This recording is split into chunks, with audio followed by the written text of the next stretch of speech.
Apocalypse de Jean, chapitre 21. Puis je vis un nouveau ciel et une nouvelle terre, car le premier ciel et la première terre avaient disparu, et la mer n'était plus.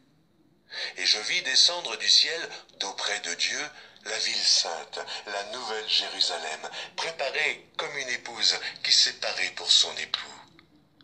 Et j'entendis du trône une forte voix qui disait: Voici le tabernacle de Dieu avec les hommes.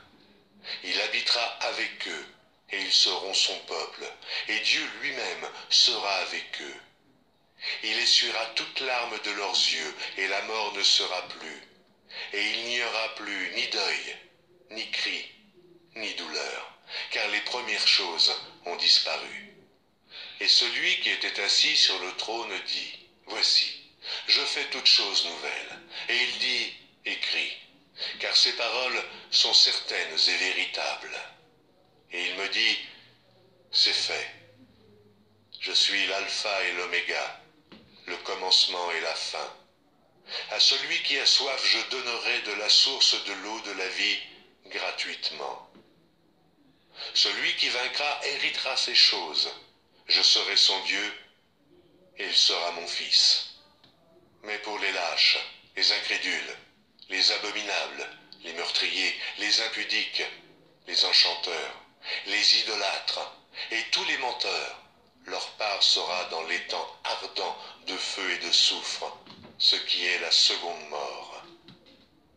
Puis un des 7 anges qui tenait les 7 coupes remplies des 7 derniers fléaux vint, et il m'adressa la parole en disant: Viens, je te montrerai l'épouse, la femme de l'agneau. Et il me transporta en esprit sur une grande et haute montagne. Et il me montra la ville sainte, Jérusalem, qui descendait du ciel d'auprès de Dieu, ayant la gloire de Dieu. Son éclat était semblable à celui d'une pierre très précieuse, d'une pierre de jaspe, transparente comme du cristal. Elle avait une grande et haute muraille. Elle avait 12 portes, et sur les portes 12 anges, et des noms écrits, ceux des 12 tribus des fils d'Israël.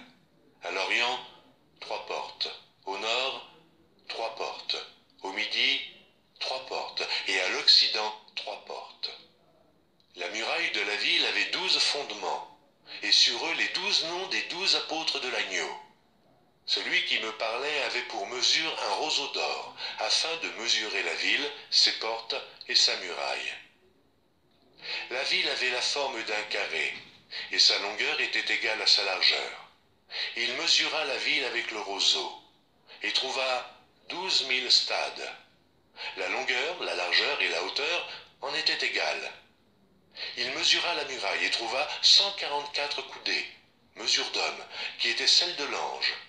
La muraille était construite en jaspe, et la ville était d'or pur, semblable à du verre pur. Les fondements de la muraille de la ville étaient ornés de pierres précieuses, de toute espèce.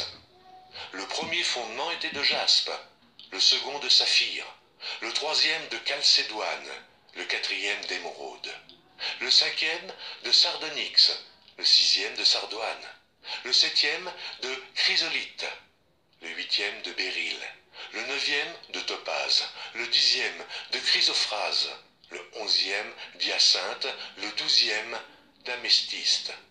Les 12 portes étaient 12 perles. Chaque porte était d'une seule perle. La place de la ville était d'or pur, comme du verre transparent. Je ne vis point de temple dans la ville, car le Seigneur Dieu Tout-Puissant est son temple, ainsi que l'agneau. La ville n'a besoin ni du soleil, ni de la lune pour l'éclairer, car la gloire de Dieu l'éclaire, et l'agneau est son flambeau. Les nations marcheront à sa lumière, et les rois de la terre y apporteront leur gloire. Ses portes ne se fermeront point le jour, car il n'y aura point de nuit. On y apportera la gloire et l'honneur des nations. Il n'entrera chez elles rien de souillé, ni personne qui se livre à l'abomination et au mensonge. Il n'entrera que ceux qui sont écrits dans le livre de vie de l'agneau.